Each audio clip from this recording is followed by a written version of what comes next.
स्वागत है आप सभी का हमारे YouTube चैनल श्याम ट्यूटोरियल्स में।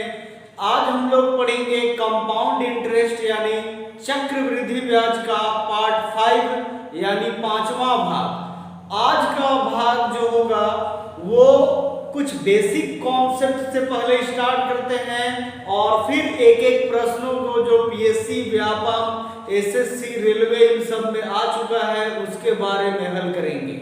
तो पहले उसके कॉन्सेप्ट को जानते हैं। तो कुछ प्रश्न आप देखे होंगे जिसमें दिया होता है कि दर भी दिया हुआ है, समय भी दिया हुआ है और बोला रहे कि मूलधन ज्ञात करें 2 वर्ष बाद दे रुपए यानी 4000, 500 जो भी रहे वो मिश्रधन के रूप में दिया हुआ रहेगा। तो वैसे कंडीशन यानी डायरेक्ट मिश्रधन दिया हुआ रहे, 2 साल के बाद दे बोला रहे या 3 साल के बाद दे रुपए बोला रहे और दर वगैरह का भी चर्चा किया रहे, तो इस सब से जुड़ा हुआ प्रश्नों को हम लोग कैसे निकालेंगे। और उसके अलावे कुछ प्रश्न ऐसे भी होते हैं जिसमें बेसिकली वो भी दिया हुआ रहेगा, जैसे 2 लगातार चक्रवृद्धि ब्याज का रकम दिया हुआ रहेगा। जैसे मतलब ऐसे समझेंगे कि 2 साल का चक्रवृद्धि ब्याज कुछ रुपए हो जाता है, 2 वर्ष का मिश्रधन कुछ रुपए हो जाएगा और 3 वर्ष का मिश्रधन कुछ रुपए हो जाएगा। तो दूसरे साल का अंत का जो मिश्रधन होता है वो तीसरे साल का मूलधन का कॉन्सेप्ट हो जाता है और उसके आधार पर दर भी निकाल सकता है और टाइम भी निकाल सकते हैं साधारण ब्याज के कॉन्सेप्ट लगाकर। मतलब साधारण कभी कभी दर निकालने को बोलता है तो उसमें सिर्फ हम लोग साधारण ब्याज का कॉन्सेप्ट लगाएंगे तो भी निकलेगा, और किसी में मूलधन निकालना रहेगा तो आप दर का निकाल कर भी आप मूलधन निकाल सकते हैं। इसके अलावे कुछ ऐसे भी टाइमिंग होते हैं जो अलग अलग दिया हुआ रहे, जैसे लगातार नहीं दिया हुआ रहे तो वैसे वाले में तो दर नहीं पूछता है लेकिन मूलधन पूछता है। तो जब अलग अलग टाइमिंग दिया रहे तो उसके लिए अलग कॉन्सेप्ट, मतलब बैक टू बैक लगातार समय नहीं दिया रहे तो उसके लिए अलग कॉन्सेप्ट के तहत मतलब प्रश्नों को बनाएंगे। तो ये 3-4 जो टाइप हैं पहले उसके कुछ कुछ कॉन्सेप्ट के बारे में पढ़ते हैं और फिर क्वेश्चन के माध्यम से। तो ध्यान देंगे जैसे वो बोला जाए कि 2 वर्ष में, ठीक है, टाइमिंग 2 वर्ष और दर भी दे दे 10% के बाद बोले 2420 रुपए दे है, मतलब दिया गया है। तो वैसी स्थिति में वर्तमान रुपए यानी वर्तमान धन ज्ञात करें तो वर्तमान धन यानी मूलधन हो जाएगा जिसको हम लोग P रुपए मान लेंगे और A बराबर P 1/1 प्लस R/100 की पावर T, यानी A का वैल्यू 2420 है तो लीजिए और ये P उधर से इधर आ जाएगा, निकालना है और 1/1 दर का वैल्यू 10 है तो 10/100 और समय भी 2 दिया है तो लिख देंगे 10/100 तो कटेगा तो टोटल आ जाएगा 10 और 1 कितना 11/10, इसका होल स्क्वायर हो जाएगा। अब 2420 बटा P और 11 गुने 11 और 10 गुने 10 यानी 11 से ये कट जाएगा, 11 दूनी 22, 11 दूनी 22 0 फिर 11 दूनी 22 तो 20 गुने 10 200 गुने 2 यानी कितना 2000 रुपए धन हो जाएगा यानी मूलधन हो जाएगा। ऐसे प्रश्नों को सोल्व कर लेंगे, मतलब आप आसानी से ऐसे प्रश्न बना लेंगे। बस ध्यान देना है, बहुत सारे लोग डायरेक्ट प्रश्न में जो मूलधन हम लोग पढ़े थे निकालने के लिए तो उस कॉन्सेप्ट का ही इस्तेमाल करना है, फॉर्मूला वही है लेकिन वर्तमान मूल्य, वर्तमान धन ऐसे से संबंधित दिया हुआ रहता है तो बहुत सारे लोगों को कंफ्यूजन बनता है। इसके अलावे जैसे दिया हुआ रहेगा प्रश्न में कि 2 वर्ष का मिश्रधन मान लेते हैं, कुछ भी दिया रहे 2400 और फिर दे दे 3 वर्ष का मिश्रधन 2500। तो यहाँ 2 साल और 3 साल के बीच कितने साल का फासला, तो 1 वर्ष का। और ये वैसे कंडीशन में साधारण ब्याज समझ लेते हैं। तो 1 वर्ष का एसआई 2400 से 2500 हुआ तो 100 रुपए। इसके आधार पर हम प्रश्नों में दर भी निकाल सकते हैं। जैसे दर बराबर मतलब निकालना हो तो फॉर्मूला साधारण ब्याज के हिसाब से पुट कर देंगे, P गुने R गुने T बटा 100 और ऐसा ही 100 रुपया।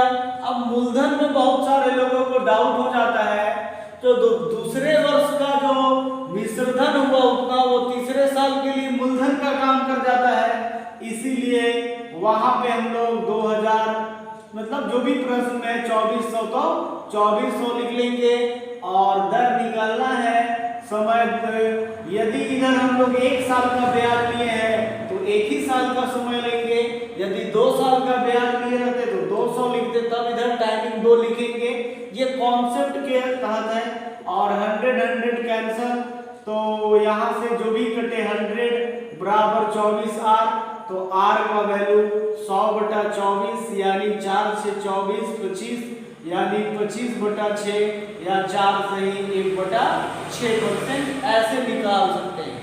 इसके अलावा लेकिन कभी कभी जो है वो कॉन्सेप्ट भी दिए हुए रहते हैं। जैसे यहाँ पे हम लोग समझते हैं, इसको मिटाने के बाद कॉन्सेप्ट है जिस पर ध्यान देंगे, लास्ट में देखेंगे तब आपको आसानी से समझ में आ जाएगा। मान लीजिए वहां दिया रहे कि 2 साल का जो है वो, या ऐसे भी दिया रहे 3 वर्ष का मिश्रधन 5000 है, एग्जाम्पल हम लोग ले रहे हैं। और फिर 6 वर्ष का मिश्रधन हो या 5 वर्ष का या कुछ भी हो अपने हिसाब से, 6 वर्ष का मिश्रधन हो 8000। तो बहुत सारे लोग डाउट में आ जाते हैं कि सर यहाँ पे मूलधन कैसे निकालेंगे। तो ये जो फॉर्मूला है A बराबर P 1/1 प्लस R/100 के पावर T, यानी A का वैल्यू यानी मिश्रधन हो गया 5000, मूलधन दिया ही नहीं है, 1/1 R/100 और समय 3 साल। यहाँ समीकरण 1 मान लेंगे। फिर दूसरे वाला में भी वही कंडीशन, A बराबर P 1/1 प्लस R/100 के पावर T लेंगे। मिश्रधन यहाँ दिया हुआ है, मिश्रधन का वैल्यू 8000 लिखेंगे और मूलधन P 1/1 प्लस R का वैल्यू पता ही नहीं है 100, लेकिन T 6 वर्ष। अब वैल्यू निकलेगा ही नहीं तो यहाँ समीकरण 2 मान लेंगे। अब ऐसे प्रश्न में क्या करते हैं, समीकरण 2 को 1 से भाग देते हैं। समीकरण 2 को 1 से भाग देने पर, अब देखिए भाग वैसे नहीं देना है, बहुत सारे लोग ऊपर नीचे लिखने लगते हैं तो लंबा भी होगा और देखने में टाइमिंग भी ज्यादा लगेगा। ये पावर का भाग है तो गुना में पावर जुड़ता है और पावर में भाग घटता है। तो ऐसे वाले में यानी भाग वाले में पावर माइनस होता है, घटता है, तो हम लोग डायरेक्ट भी निकाल सकते हैं। और ये P दोनों कट गया और 2 को 1 से भाग दे रहे हैं यानी 8000 पहले होगा और बटा 5000 ऐसे लिखेंगे। और दोनों में 5 है, PP है, तो ऐसे लिखेंगे भी, या डायरेक्ट कैंसिल भी लिख सकते हैं, या डायरेक्ट ऐसे भी कैलकुलेट करके आप 8/5 लिख सकते हैं। और 1/1 प्लस R/100 और 6 में से 3 पावर गया तो 3, यानी 8/5 बराबर क्या हुआ 1/1 प्लस R/100 के पावर 3।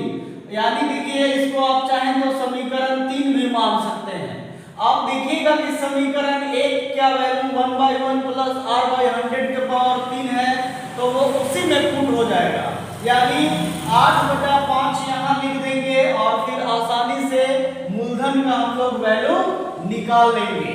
मतलब जब लगातार वाला वर्ष दिया हुआ रहे तो इस कॉन्सेप्ट का इस्तेमाल करेंगे, लेकिन यदि वर्ष मिसिंग रहे यानी बैक टू बैक कंटिन्यू नहीं रहे तो उस कंडीशन में ऐसे समीकरण 2 को 1 से भाग देकर कॉन्सेप्ट का इस्तेमाल कर बना सकते हैं। तो लास्ट तक आप वीडियो देखेंगे तो आपको इससे जुड़ा हुआ भी प्रश्न बताया जाएगा, जिससे आप टोटल कॉन्सेप्ट समझ जाएंगे। तो वीडियो को आप लास्ट तक जरूर देखेंगे, आधा अधूरा देखने से आपका कॉन्सेप्ट भी क्लियर नहीं हो पाएगा। तो जो भी हमारे चैनल श्याम ट्यूटोरियल से नए नए जुड़े हैं वो प्लीज हमारे चैनल को सब्सक्राइब कर लें और सभी वीडियो को लाइक करें और शेयर भी करें और अपना कमेंट्स बॉक्स में सुझाव जरूर दें। धन्यवाद। प्रश्न है 8% वार्षिक चक्रवृद्धि ब्याज की दर से 2 वर्ष बाद देय रुपए 14,580 यानी 14,580 का वर्तमान मूल्य कितना होगा।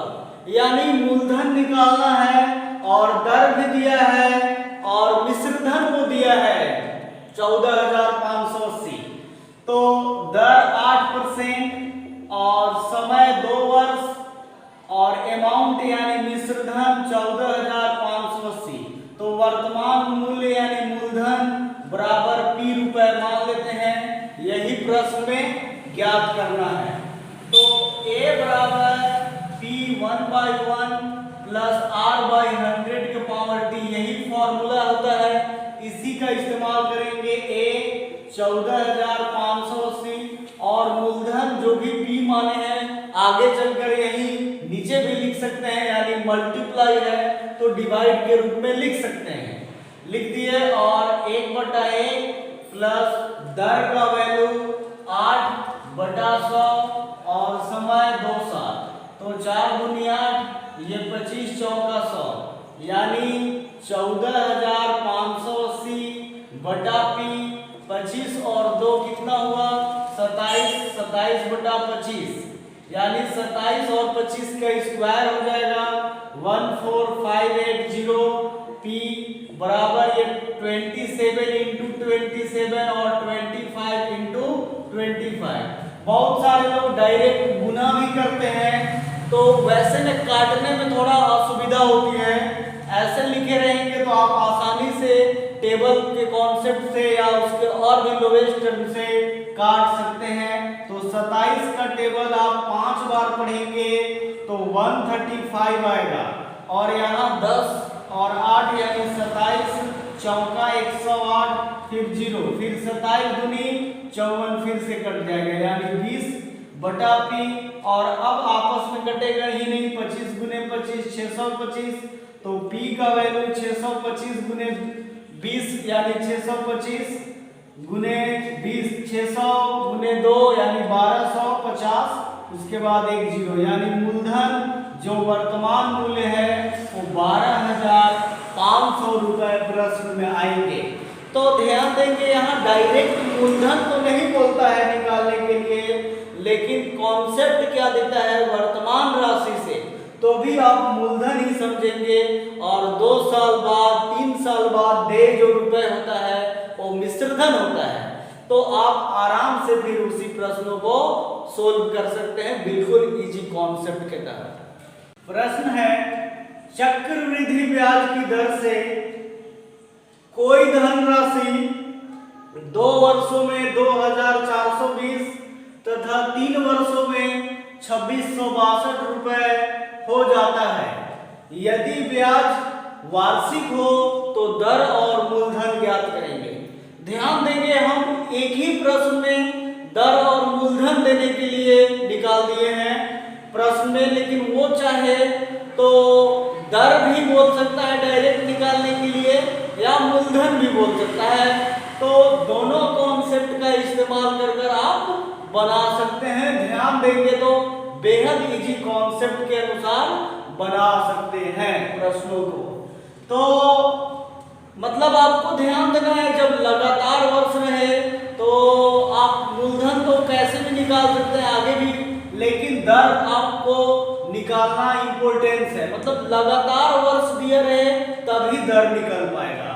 तो 2 वर्ष में जो है मिश्रधन यानी जो राशि बोलता है वो मिश्रधन है 2,420 रुपए और 3 वर्ष में जो है वो मिश्रधन है 2,662 रुपए। तो 2 साल से 3 साल बढ़ा यानी 1 साल का ये क्या हुआ एसआई यानी सिंपल इंटरेस्ट हो गया और 2,420 से 2,662 यानी 242 रुपया 1 साल का साधारण ब्याज होगा। अब ध्यान देंगे दूसरे साल का जो मिश्रधन होता है वो अगले साल के लिए मूलधन का काम कर जाएगा। 2420 रुपए। समझ गए? अब दर दिया ही है, नहीं भी दिया है, निकालना है तो आप साधारण ब्याज का इस्तेमाल करेंगे, P गुने R गुने T बटा 100। तो आराम से निकाल देंगे दर, और दर निकालने का लगातार यानी बैक टू बैक वर्ष दिया रहे तभी निकल पाएगा, और यही कॉन्सेप्ट से निकल पाएगा, अन्यथा आप नहीं निकाल पाएंगे। तो साधारण ब्याज आपका यहाँ 242 आया, और मूलधन जो दूसरे साल का अंत है वही मिश्रधन हो जाएगा, मतलब मिश्रधन जो है वही मूलधन हो जाएगा। और दर दिया हुआ है प्रश्न में, निकालना है तो R ले लेंगे। और समय यहाँ ध्यान दीजिएगा, यदि हम ये 1 साल का साधारण ब्याज लिखे तो एक ही लिखेंगे, यदि 2 साल लिखते हैं तब जाकर उसमें मल्टीप्लाई करते 2 से, लेकिन एक ही कैलकुलेशन छोड़िए, ज्यादा लंबा करेंगे तो और टाइमिंग लगेगा। तो ये 100, ये 0 0 कट गया, 242 से 242 यानी 1 बराबर R बटा 10, यानी पीरियड गुना R यानी दर बराबर 10%। यानी जब लगातार समय दिया हुआ रहे तो उसमें जो 1 साल का जो फासला हुआ और जितना रुपए हुआ वो साधारण ब्याज होगा, और जो दूसरे साल या प्रश्न में जो भी दिया रहे स्टार्टिंग में टाइम, वो अगले साल के लिए जो मिश्रधन दूसरे साल का यानी जो मिश्रधन होता है वो अगले साल के लिए मूलधन का काम करता है चक्रवृद्धि ब्याज में। उसी कॉन्सेप्ट का इस्तेमाल करके साधारण ब्याज के फॉर्मूले से आप दर निकाल सकते हैं। बहुत इंपॉर्टेंट है ये प्रश्न, एग्जाम्स में बहुत सारे एग्जाम्स में ऐसे प्रश्न पूछे जाते हैं, तो आप अच्छे से ध्यान देंगे। यदि प्रश्न में सिर्फ दर निकालना बोलता तो यही तक आंसर हो जाता, लेकिन इसमें मूलधन भी बोला, तो अब आप उस कॉन्सेप्ट यानी A बराबर P1/1 प्लस R/100 के पावर T का इस्तेमाल करेंगे। तो A का वैल्यू 2420 और मूलधन निकालना है तो यहाँ लिख दिए 1/1, और दर का वैल्यू 10/100, और समय शुरुआत वाला लिए हैं तो 2 साल होगा। अब यहाँ चाहें तो 2420, या नहीं मन है तो नीचे भी लिख सकते हैं P। ओ कंडीशन के अनुसार आपके कैलकुलेशन पर डिपेंड करता है। 10×100 यानी 10 और 1 कितना हुआ, 11/10, 11/10 का स्क्वायर, यानी 11 से 2 बार में 22, 11 2 22, फिर 11 से 2 बार में 22, यानी 20/P और 1/100, यानी मूलधन क्रॉस मल्टीप्लिकेशन 20 गुने 100 तो कितना, यानी 2000 रुपए मूलधन रहता, तभी वो प्रश्न में 2420 रुपए 2 वर्ष में मिश्रधन और 3 साल में 2662 आता है। तो आप ध्यान से इस वीडियो को देखेंगे कॉन्सेप्ट से, और एक बार नहीं समझ में आए तो दोबारा और आप बना लेंगे। मतलब ध्यान देने वाली बात है कि जब भी लगातार वर्ष रहे और दर निकालना रहे तो इस कॉन्सेप्ट का इस्तेमाल करेंगे, और दर जब पता चल गया तो आप आसानी से मिश्रधन वाले फॉर्मूले से निकाल सकते हैं मूलधन। लेकिन इसी फॉर्मूले में यदि 2 साल और 4 साल का वर्ष रहता तो वहां दर नहीं निकलेगा, मतलब बैक टू बैक लगातार वर्ष है तभी दर निकल रहा है, यदि गैप करके है तो दर नहीं निकलता है, डायरेक्ट मूलधन भी निकलता है। उसके लिए अभी जस्ट एक अगला क्वेश्चन पढ़ेंगे, उसके माध्यम से उसको निकालेंगे। तो आप वीडियो को लास्ट तक जरूर देखेंगे। कोई धन चक्रवृद्धि ब्याज की दर से 3 वर्ष में 6690 रुपए तथा 6 वर्ष में 10,035 रुपए हो जाता है तो धन ज्ञात करें। ध्यान देंगे यहाँ 3 वर्ष है फिर 6 वर्ष है, यानी लगातार वर्ष नहीं है। जैसे 3 के बाद 4 होता तब यहाँ दर भी निकल सकता था, और दर निकालने के बाद आसानी से मूलधन निकाल सकते थे, लेकिन इसमें दर कभी भी नहीं निकलेगा, आप डायरेक्ट मूलधन निकालना होगा। तो कैसे निकालेंगे ध्यान देंगे, यानी 3 वर्ष में 6690 रुपए है, यानी समय 3 वर्ष है और मिश्रधन जो है 6690 रुपए है। तो इस कॉन्सेप्ट का इस्तेमाल करेंगे, A बराबर P, एक जो फॉर्मूला है 1 1/1 प्लस r/100 के पावर t। a का वैल्यू यानी 6690 और p यानी p लिख दिए 1/1। r का वैल्यू पता ही नहीं है और समय 3 वर्ष बोला तो 3। अब इससे ज्यादा आप कुछ निकाल ही नहीं सकते हैं ऐसे में, तो यहाँ समीकरण 1 मान लेंगे, आगे कंडीशन के अनुसार उस पे डिपेंड करेगा। अब अगले में आप देखिए तो टाइम यहाँ पे 6 वर्ष दिया है और विसर्धन का जो राशि है 10035 यानी 10,035 रुपए है। तो वही फॉर्मूला है बराबर p 1/1 प्लस r/100 के पावर t। a का वैल्यू 10035, p 1/1 प्लस r/100 और समय 6 साल। ध्यान देंगे अब ये हो जाएगा समीकरण 2। बहुत सारे लोग यहाँ के बाद कंफ्यूज होते हैं, तो आप या तो समीकरण 2 को 1 से घटाइए या तो फिर ऐसे भी बोल सकते हैं समीकरण 2 को 1 से भाग देने पे। मेन कॉन्सेप्ट भाग देने का, तो समीकरण 2 को 1 से भाग देने पर, तो भाग देने का भी अब वैसा नहीं कि ऊपर नीचे दोनों लिखने लगेंगे, या आप चाहे तो लिख भी सकते हैं लेकिन जो पावर के रूप में उस पर ध्यान देंगे। तो समीकरण 2 में पहले 10035 है और 1 में देखेंगे तो इधर 6690 है और इधर p दोनों में था तो कैंसिल हो जाएगा और यहाँ आप उतना नहीं लिखेंगे। यहाँ देखिए कि साइड में ये भी लॉजिक समझ सकते हैं कि एक के ऊपर दोनों का 1/1 प्लस r/100 के पावर 6 और 3 है, तो समीकरण भाग लगता है तो पावर माइनस हो जाएगा, यानी डायरेक्ट भी लिख सकते हैं 1/1 प्लस r/100 के पावर 3। यानी इस कॉन्सेप्ट का इस्तेमाल समझिए, जैसे 1/1 प्लस r/100 के पावर 6 हुआ और फिर 1/1 प्लस r/100 के पावर 3 हुआ। तो जो हम लोग करनी के रूप में जो रहता था x के पावर 6 और डिवाइड x के पावर 3, उसी के तहत जो भी है वो अपना पूरा x हो गया और 6 में से 3 पावर घट गया यानी 3, तो 1/1 प्लस r/100 के पावर 3 उसी कॉन्सेप्ट का इस्तेमाल करके लिखे और ये p कट गया। और ध्यान देंगे तो यहाँ भी आसानी से कटेगा, बस उसको काटना है। तो 5 से 13 65, फिर 1 और 9 5 दिया 15 और फिर 5 8 40, फिर 5 दूनी 10 0, फिर 5 7 35, फिर 3 से काटेंगे 3 चौका 12, फिर 3 चौका 12, 3 6 18, फिर 3 6 18, 3 6 18 और 3 9 27, यानी 669/446। ध्यान देंगे ये थोड़ा सा कैलकुलेशन का है, तो 669 भी आप बहुत ध्यान देने की जरूरत नहीं है, कैलकुलेशन है 223 से 2 बार में और ये 3 बार में कटेगा, यानी फाइनल आया 3/2 बराबर 1/1 प्लस r/100 के पावर 3, यानी इतना का वैल्यू हुआ 3/2। ये समीकरण आप 3 मान लीजिए। ध्यान देंगे प्रश्न में थोड़ा सा लंबा बस लिखने में जा रहे हैं तो है नहीं, मतलब यहाँ हम 5 से काटे, फिर 3 से काटे, फिर आपस में 223 से 2 बार में 446 और 3 बार में 669 कट गया।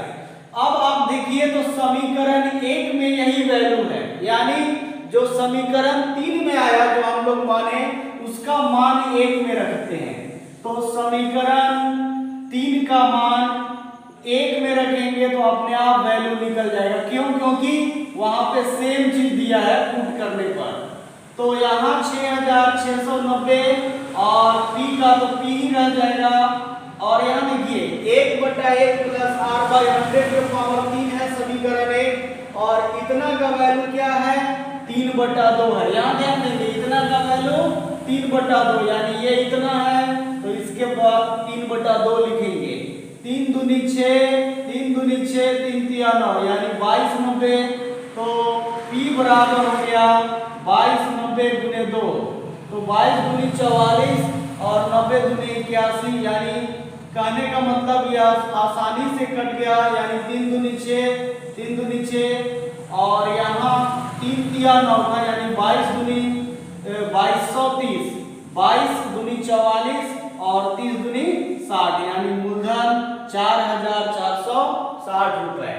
थोड़ा सा कैलकुलेशन और बटा की वजह से लंबा लगता है, और पिछले जो लगातार 2 साल का विधिया था उसमें भी मूलधन चाहे तो हम लोग वैसे भी निकाल सकते हैं बेहद इजी कॉन्सेप्ट के साथ। लेकिन यदि दिया हुआ समय लगातार नहीं हो तो आप दर नहीं निकाल पाएंगे, तो वैसे कंडीशन में मूलधन इस कॉन्सेप्ट का इस्तेमाल करके निकालेंगे।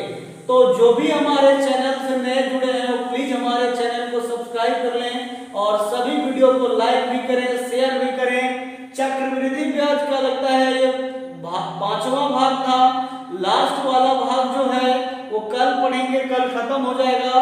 उसके बाद हम लोग रीजनिंग का चैप्टर भी पढ़ेंगे। रीजनिंग में एक चैप्टर पढ़ चुके हैं, उससे आगे का चैप्टर पढ़ेंगे, कुछ 2-4 चैप्टर। उसके बाद फिर से मैथ्स का सेक्शन पढ़ेंगे। तो जो भी हमारे चैनल श्याम ट्यूटोरियल से नए जुड़े हैं वो प्लीज हमारे चैनल को सब्सक्राइब कर लें, लाइक भी करें वीडियो को और शेयर भी। धन्यवाद।